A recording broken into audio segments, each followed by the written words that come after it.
The world used to adore Demi Moore, the superstar, for her stunning good looks and outstanding acting abilities.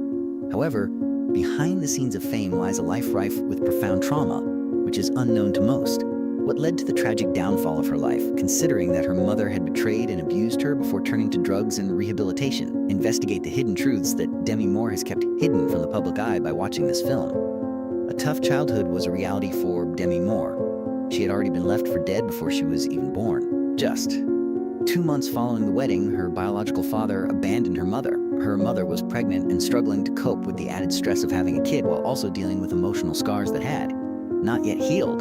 The man Demi called Dad throughout her childhood, Dan Gyn, was her husband. They found out the hard way that they weren't her biological father when she was 13 years old. It was a nomadic existence for the Moore family. Not because of tourists, but to escape poverty, anarchy, and themselves, they were continuously on the go with their music. Demi grew up in a cramped house where the walls couldn't hide the raucous and pungent odor of alcohol. Her mom drank herself to death multiple times. She saw her mother's lifeless body sprawled out on the floor, her mouth stuffed with sleeping pills. A sight that played out multiple times. Demi had to physically remove each tablet from her mother's mouth in order to ensure her survival when she was just 12 years old. Tragically, she sacrificed her childhood to save her mother. When Demi was 15 years old, she had to confront her life's greatest obsession. Basil Duma, her landlord in West Hollywood, assaulted her and made her do something no one wanted her to do. Additionally, the man informed her that her mother had been paid $500 to do it. A youngster whose heart had not yet developed an understanding of trust had to swallow her revulsion and betrayal at the mere mention of that sentence, even though Demi would later confess that she did not know whether it was real or not. When Demi was unable to find a place to stay, she moved in with her boyfriend, Tom Dunstan, a guitarist who was 28 years old at the time. Not due to her own abilities, but to those of Tom's mother, a producer's assistant at 20th Century Fox, she began working as a receptionist after dropping out of high school. Demi, meantime, was figuring out how to make it big in the Hollywood industry as her classmates were enjoying graduation ceremonies.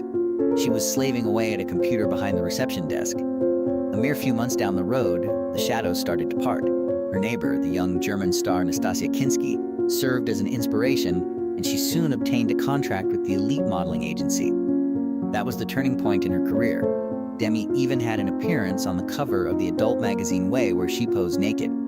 Although she was only 16 years old, she falsely claimed to be 18 years old. It was just a cover, she stated 25 years ago.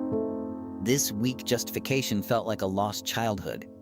Even after her first setback, she continued to pursue a career in modeling. Demi got her start in the industry not by begging big-budget directors for opportunities, but by landing little parts that went unrecognized until her stardom changed the course of events. Until home video producers reprinted the film to capitalize on her growing fame, hardly one noticed her debut in Choice's 1981. The director of her low-budget 1982 science fiction horror film Parasite gave her an unusual accolade, describing her as the next Karen Allen. This was her second film, a code for a beautiful female who has good screaming voice for scary movies. Her breakout role came when she became General Hospital's Jackie Templeton, a fierce and curious investigative reporter on the daytime serial. Demi mastered the art of surviving on set in an unsafe and unforgiving setting. With grace, tenacity, and a history that made many wary of her, she steadily rose through the ranks. In the 1984 erotic comedy Blame It on Rio, Demi Moore made her cinematic debut opposite Michael Caine as the seductive adolescent daughter. Demi didn't bat an eye even if the part made others turn red. In Hollywood, her body was money, and she knew it. It wasn't her intention, but she was aware that someone else would take advantage of the situation if she didn't. She played a teenage bank employee in St. Elmo's Fire, the definitive yippie picture of the decade, and it was in this role that she achieved her real mainstream breakthrough. The cost of stardom, though, was shaking hands with the pit of despair. Moore was forced into rehab while filming, not because she wanted to change, but because she was afraid she might lose the role. Sobering up was something I couldn't do on my own, she said afterwards. My fear of losing my job prompted me to do it. Joel Schumacher, the director, issued a demand: remove if you don't clean up. Not out of strength, but out of necessity, Demi opted for conformity. The production crew went to extreme lengths, including hiring a sober bodyguard to accompany her on set to make sure she didn't drink and drive. It was a bold step for Hollywood at that time. Despite its radical nature, the method was successful. Demi soared to fame after the film's success. She quickly became one of the most famous members of the Brat Pack, the iconic youth group of the 1980s known for their defiance, glitz, and tendency to steal the show. Demi Moore was obviously not an innocent celebrity. There was a dichotomy in her character from the start. uncertainty cloaked in sensual assurance. As if every day were her last, she smoked, partied, loved wildly, and set fire to everything in her path. There was consensus among her coworkers on one point. Either you are hopelessly infatuated with her, or you can't endure being around her for more than 3 days. Demi Moore celebrated the end of her adolescent roles in 1986 with A Wild Summer and Some Wisdom. Since then, she had lost her innocence and was no longer a child. As a woman, she had transformed. That meant taking on more challenging jobs, facing higher expectations, and being exposed to more risky temptations in the music industry in Hollywood. Hollywood didn't kill Demi Moore, she declared once. A manner of life that rendered survival difficult was my choice. The quote conveyed an unpleasant reality.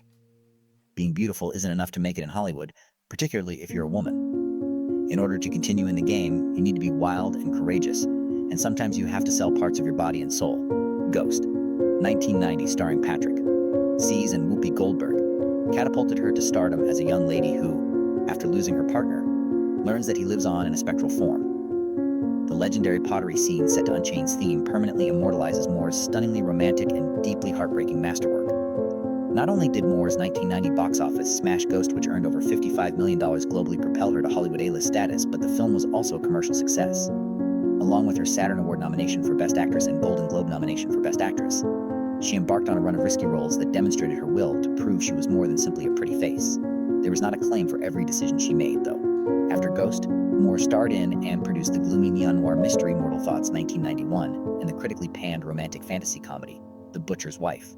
Moore later acknowledged that she regretted taking on some of these films, despite the record-breaking wages and Hollywood luxury she enjoyed. In 1996, at the height of her celebrity and scandal, Moore earned $12.5 million for her role as a stripper in Striptease, making her the highest-paid actress in Hollywood.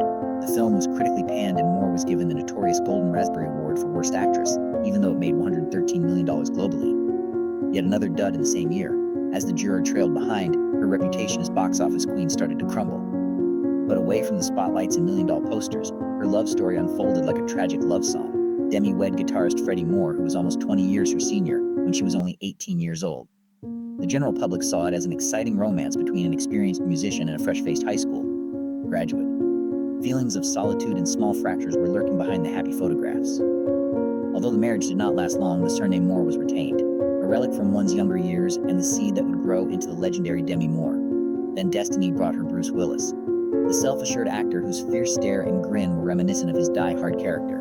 They were the epitome of Hollywood love when they tied the knot in 1987. Powerful, ardent, and apparently unbreakable, they seemed to have the American dream life with Rumor, Scout, and Tula, their 3 daughters. However, their love became tired after 13 years as the attention waned. Despite the divorce, they remained amicable. Rather, Demi and Bruce kept their friendship strong, supporting each other through tough times and co-parenting their children. They protected an invaluable artifact in the cutthroat entertainment industry. Love comes before respect. But another tempest engulfed Demi before her heart could recover completely. The young actor Ashton Kutcher, who is 15 years her junior, is famous for his infectious energy and mischievous smile. Their love story, which was once the talk of Hollywood, was full of public shows of tenderness and adulation for their enduring love. But there was a hidden anguish lurking beneath the glitz. Demi became pregnant, but she miscarried 6 months later. She was crushed by tragedy. She lost herself in her efforts to save the connection. She later said that her agreement to threesomes was a love-induced panic reaction. Then the real misery began. Kutcher cheated on her by claiming her candor was just a musical ploy. The world witnessed Demi Moore's collapse as the news spread. She has fallen from her regal position and is now a shattered woman standing in front of the same spotlights that she once shone in. Even after the wedding ended, the wounds were too deep for anybody to see. The mother's descent into despair and disorientation was witnessed by her daughters as she battled to reassemble herself from the fragments of her own self-respect. Demi Moore disappeared from the Hollywood scene in the years that followed.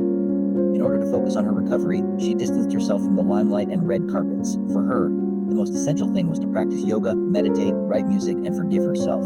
She noted in her autobiography, "I used to think love meant giving up everything, but now I know real love never asks you to lose yourself." After a challenging journey into darkness, Demi emerged in 2024, not as a superstar at the box office, but as a woman who had rediscovered herself. It was as if the part of a lady troubled by the memories of her youth and power had been written specifically for her in the film The Substance.